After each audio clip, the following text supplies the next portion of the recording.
USA. Cherargei, is it a house of graft? Are members of parliament corrupt? Good morning, Trevor, and it's good to have me today. It's been some time. It's been a minute. First of all, let me pick it from my experience. In the last session, it was my distinguished honor to serve as the chairperson of Justice, Legal Affairs and Human Rights. In this session, I was elected as the vice chairperson of Senate County Public Accounts Committee. In all instances, as the chairperson and as the vice, I have never received or seen any inducement within Parliament. The problem, the people who are reporting all these issues are people who do not sit in Parliament. They use rumors and information that is distorted to communicate that there is corruption in Parliament. I'm not saying Parliament is immune or cannot be scrutinized over allegations of corruption.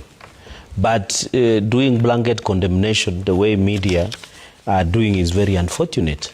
And in any case, Parliament, when you look at the powers, Parliamentary Powers and Privileges Act, Cap 6 laws of Kenya, Section 15 establishes, I think establishes the Powers and Privileges Committee. This is one of the committees that is only chaired by the speakers of the both houses. Section 18 provides that the Powers and Privileges Committee has the power to invite and summon witnesses to provide evidence. I wish by the time that the media was reporting most of these issues, it should have provided evidence, because in any organization, there are ways of enforcing ethical conduct. And that is what should have come out, because even if you had the communication from the Speaker of the Senate yesterday during special sitting on the swearing in of the new senator and on the Kericho impeachment proceedings, appointing whether to go committee or a special committee way or to the plenary, we were very clear that even in the Senate, who is the head of the institution, the Speaker was on record, and it is unanswered because it's an official communication.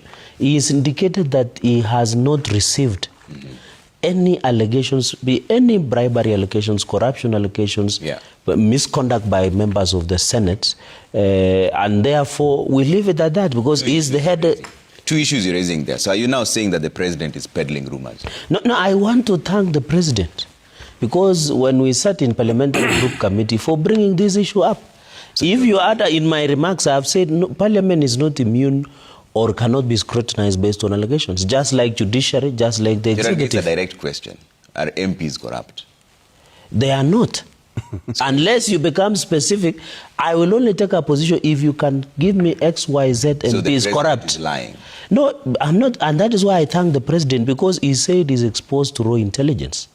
So now, that is why I'm quoting Section 18.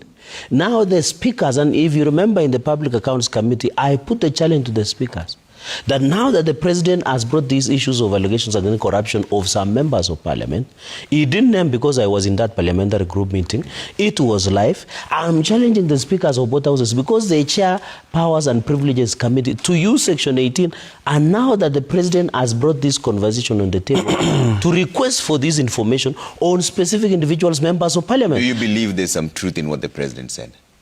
To some extent, yes. So to some extent, no. But you know, if today I come and say executive is corrupt, that's blanket condemnation.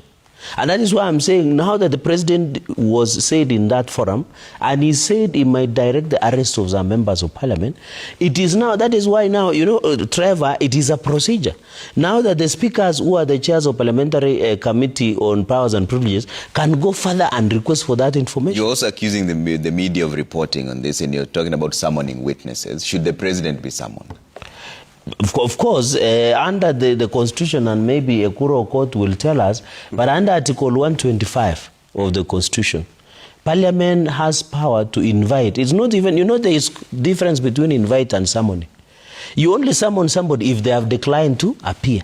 Section 18 of the Powers and Parliamentary Powers and Privileges says any witness can be invited to appear before any committee or the House as per the standing orders of Article 123 of the Constitution. So and that is why I'm throwing now to the speakers of the House, can you go further and request for this information? So you want it can either be provided in person, it can either be provided in person, or any other means, because the parliament allows you to provide information that can be used for further investigation. Any matter, by the way, it's not even about the issues of corruption, but on anything, even parliament can invite a Kuroko to appear before even the media. All right. So the fact that, in conclusion, the fact that I am not saying members of parliament are into, but we cannot fight this corruption by accusing one arm of government.